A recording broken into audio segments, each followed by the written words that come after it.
De même, on combat un geste destructeur par une attitude corporelle saine. Nous avons trop, pour des raisons métaphysiques connues, séparé la pensée du corps en l'attribuant à l'âme. Soustraite par toutes sortes de complications, de questions, de relations, encore faut-il avoir les moyens de ne pas succomber au désespoir.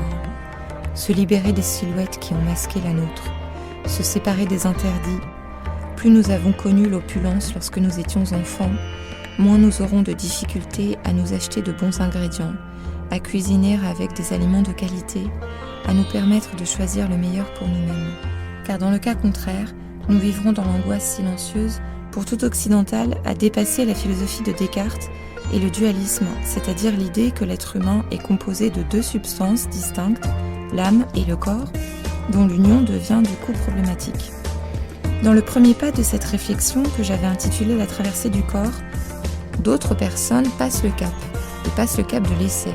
Elles montent leur posture à la verticale, mais ont besoin de cette sécurité que constitue la présence d'une paroi murale sur laquelle s'appuyer au cas où. Et toutes nos formes d'intelligence disposent à comprendre autrement l'existence et la vie. Et tâchons de nous donner plus de poids, de compter davantage, et comptons avec culpabilité les kilos qui nous pèsent dessus.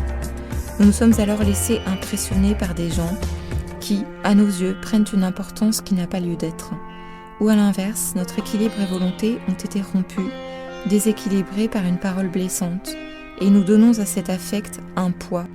Le corps ployé en avant, le dos plié en cabosse, elle posait en aplatissant bien les surfaces, les torchons qui formaient des angles droits. Écrire un roman nécessite cela, qu'aussi dur que la vie puisse être, l'écrivain la désire et la trouve désirable, qu'il ait devant tout paysage une vision vaste de son existence. Pour se tourner vers l'être, peut faire l'objet d'un exercice pédant, permettant de poursuivre des recherches, de se cultiver.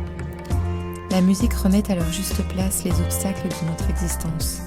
Elle dévale, elle passe par-dessus, elle réduit à néant les empêchements. De renaître à ses perceptions, à la conscience que l'on a de soi, il faut admettre qu'enseigner aujourd'hui dans certains endroits fait partie des métiers pénibles, où les gens s'abîment, où les nerfs s'usent. Prendre un cours de yoga ne suffit pas pour changer ses mauvaises habitudes, mais sur le long terme, le cours y contribuera avec succès. La première consiste à nous haïr et à ne pas pouvoir supporter le repos. Non pas si j'ai souffert, mais si j'ai été insatisfait, car alors j'étais pris par le courant d'un fleuve qui m'emportait dans la vie. Au lieu de nous en vouloir et de culpabiliser, commençons plutôt par repasser dans notre mémoire tous les épisodes de notre vie. Qui mange trop, mange vite. L'appartenance à une entité collective, le côtoiement de personnes qui participent d'une même énergie, rend à chacun le plaisir de venir et d'aller, écoutant cette musique ou scrutant ce ciel, et d'éprouver qu'ici où vous ne vouliez pas aller, quelque chose vous est donné, un rapprochement vous est offert. Là où la volonté, la raison, les désirs ne vous conduisaient pas, une suite de coïncidences choisies pour vous et vous destine à vous approfondir. Mais entendons-nous ce que signifie avoir besoin de s'appuyer contre un mur. Il est possible de déceler chez Pascal une description de l'existence humaine rédigée pour elle-même. Il faut alors pratiquer, beaucoup pratiquer, pour reprendre confiance et aller de l'avant. Ainsi, nous ne craindrons pas les temps difficiles, car nous savons le remède dans notre pratique et notre ouverture à l'imprévu.